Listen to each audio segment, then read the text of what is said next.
మన ఊటీ న్యూస్ కి స్వాగతం. నమస్కారం అండి. నా పేరు కిల్లో రాజన్. బీసీవై పార్టీ భారత చైతన్య యువజన పార్టీ జిల్లా అధ్యక్షులుగా, అలాగే ఆదివాసీ రైతు సంక్షేమ సేవా సంఘం రాష్ట్ర ప్రధాన కార్యదర్శిగా మాట్లాడుతున్నాను. ఏదైతే గత 20 రోజులుగా నలుగుతున్నటువంటి జలగలగడ్డ కురుబైలు ఇష్యూ ఉందో దాని మీద ఈ రోజు నేను మాట్లాడదలుచుకున్నాను. ఏదైతే నిజ నిర్ధారణ కమిటీ వెళ్ళి అక్కడ పరిశీలించిన మీదట అక్కడ ఉన్నటువంటి వాస్తవ పరిస్థితులను కూడా ఈ రోజు ఒక అన్ని నివేదిక రూపంలో కలెక్టర్ గారికి అలాగే పిఓ గారికి సంబంధిత అధికారులందరికీ కూడా ఈ రోజు ఇవ్వడం జరుగుతుంది. ఏదైతే దీక్ష చేపట్టి ఉన్నారో ఆ దీక్షను ఈ రోజు తాత్కాలికంగా ఈ రోజు వాయిదా విరమించుకుంటున్నాం. ఏదైతే ఇటువంటి చిన్న సమస్య ఇది ఒక సర్పంచ్ తోనో లేకపోతే ఒక వార్డు మెంబర్ తోనో గ్రామ పెద్దలతోనో సరిపోయేటువంటి సమస్య ఈ రోజు యావత్తు జిల్లా యంత్రాంగానికి తప్పే పరిస్థితికి తీసుకొచ్చారు. ఎవరైతే దానికి ఈ గ్రామస్తులు సంబంధించినటువంటి సమస్యను పదే అధికారులు చెప్పినప్పుడు వాళ్ళు నిర్లక్ష్యం చేయడం వల్ల ఈ రోజు వాళ్ళు కొట్టుకొని ఈ రోజు రోడ్డు మీదకి వచ్చే పరిస్థితికి వచ్చింది. కాబట్టి ఎవరైతే నిర్లక్ష్యం వహించారో వారి మీద, అలాగే ఎవరైతే తప్పుడు సమాచారం ఐటీడీ అధికారులు కానీ పిఓ గారు కానీ తప్పుడు నివేదిక ఇచ్చి అక్కడ ఎటువంటి మారక ద్రవ్యాలు లేవు అని చెప్పేసి తప్పుడు నివేదిక ఇవ్వడం జరిగింది. దాని మీద కూడా నివేదిక తయారు చేయడం జరిగింది. నిజ నిర్ధారణ కమిటీ వెళ్ళి అక్కడ వాస్తవిక పరిస్థితులన్నీ కూడా గమనించడం జరిగింది. ఇక్కడ నిర్లక్ష్యానికి గురైనటువంటి కారకులైన ప్రతి అధికారిని ఇక్కడ చేర్చడం జరిగింది. కాబట్టి ఖచ్చితంగా చట్ట ప్రకారంగా ఎవరైతే నిర్లక్ష్యం వహించారో వాళ్ళ మీద చర్య తీసుకోవాలి. ఖచ్చితంగా ఇక్కడ మరి పనిచేస్తున్న యంత్రాంగం సమాలోచన చేసి ఖచ్చితమైనటువంటి ఆలోచనతో పనిచేయాలి. నిర్లక్ష్యం వహించి వాళ్ళు కొట్టుకునే పరిస్థితికి తీసుకొచ్చే ప్రయత్నం చేయకూడదు.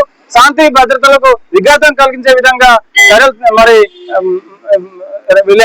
అధికారులు నిర్లక్ష్యం వహించకూడదని చెప్పేసి ఈ రోజు మేము తెలియజేస్తున్నాం.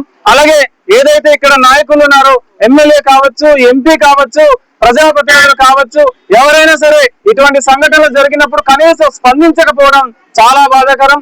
ఇక్కడ ఉన్నటువంటి చర్చిల ప్రాంతంలో ఏదైతే ఎమ్మెల్యేలు ఎంపీలు ఉన్నారో వీళ్ళందరూ కూడా ఇటువంటి మరి సంఘటనలు జరిగినప్పుడు స్పందించాల్సిన బాధ్యత ఉంది. అందుకని మేము ఒకటి డిమాండ్ చేస్తాం. ఈ ఆదివాసీ షెడ్యూల్ ప్రాంతంలో 5th షెడ్యూల్ ఏరియాలో అసలు ఎంపీ గాని అసలు ఎమ్మెల్యే గాని పదవులు అవసరమని మేము అడుగుతున్నాం. ఎందుకంటే ఇక్కడ స్వయం పాలన కావాలి. ఎందుకంటే స్వయం పాలన ప్రజల ద్వారా ప్రజలే పాలించేటటువంటి స్వయం పాలన కావాలి. అటువంటి విధంగా ఆలోచించాలి. ఇక్కడ ఉన్నటువంటి నాయకులు, ఇక్కడ ఉన్న ఎంపీ ఎమ్మెల్యేలు పదవులు అవసరమా, ప్రజలకి పక్షం నిలబడని పదవులు అవసరమా అని చెప్పేసి మేమైతే డిమాండ్ చేస్తున్నాం. ఖచ్చితంగా ఏదైతే షెడ్యూల్ ప్రాంతం ఉందో, ఏదైతే 170 ఉన్నటువంటి ప్రాంతం ఉందో దీన్ని స్వయం పాలన ప్రాంతంగా ప్రకటించాలి. గవర్నర్ పాలన ఉంటే తప్పితే ఇక్కడ న్యాయం జరిగే పరిస్థితి ఏ ఆదివాసీ రాష్ట్రంలో లేదు. ఈ రోజు మారక ద్రవ్యాలు అక్కడ జరుగుతున్నాయని చెప్పేసి వాస్తవాలు వచ్చాయి. ఇది ఆదివాసీ గిరిజనులు చాలా మంచి వ్యక్తులు, చాలా సత్సంబంధాలు కలిగినటువంటి వ్యక్తులు. ఇక్కడ కొన్ని ఉపద్రవాలు ఉన్నాయి. ఉపద్రవాలు వాళ్ళందరూ కలిసికట్టుగా కొట్టుకుంటారు, తిట్టుకుంటారు, కలిసిపోతారు. అలాంటి తరుణంలో కొంతమంది ఇతరులు ప్రవేశించి వీళ్ళకి వెనకండి ప్రోత్సహించి కొన్ని మారక ద్రవ్యాలు వీళ్ళ చేత తయారు చేయించేసి వాళ్ళేమో ఆర్థిక లాభాలు పొందుతున్నారు. ఇక్కడ కేసులేమో ఇక్కడ స్థానిక ఆదివాసీ గిరిజనులు అనుభవిస్తున్నారు. కాబట్టి ఒక విధమైనటువంటి సామాజిక అన్యాయం జరుగుతుంది. ఇటువంటి సామాజిక అన్యాయం జరుగుతున్నప్పుడు ఏ నాయకుడు కూడా స్పందించే పరిస్థితిలో లేదు. కాబట్టి ఒకసారి ఆలోచించండి. ఆ రోజు గంజాయి మరి ఇక్కడ జరిగింది, వ్యాపారం జరిగింది. వ్యాపారం చేసేటటువంటి వ్యక్తి బాగానే ఉన్నాడు, కానీ ఇక్కడ రైతు బలైపోయి ఇక్కడ కూలికి వెళ్ళినటువంటి రైతు బలైపోయిన పరిస్థితి వచ్చింది. ఇక్కడ కూడా సామాజిక వ్యవస్థ జరిగింది.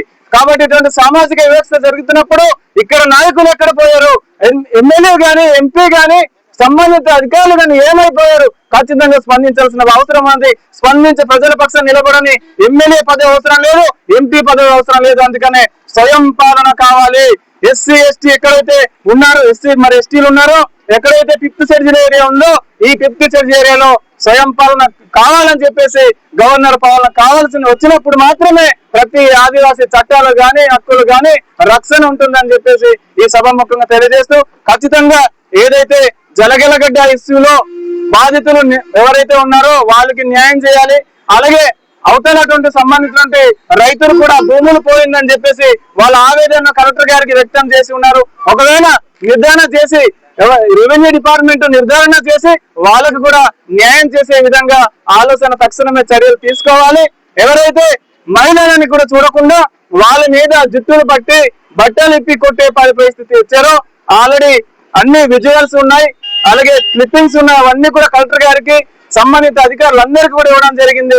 దాని ప్రకారంగా మరి వాళ్ళపైన ఎస్సీ అట్రాసిటీ తీసుకోవాలి.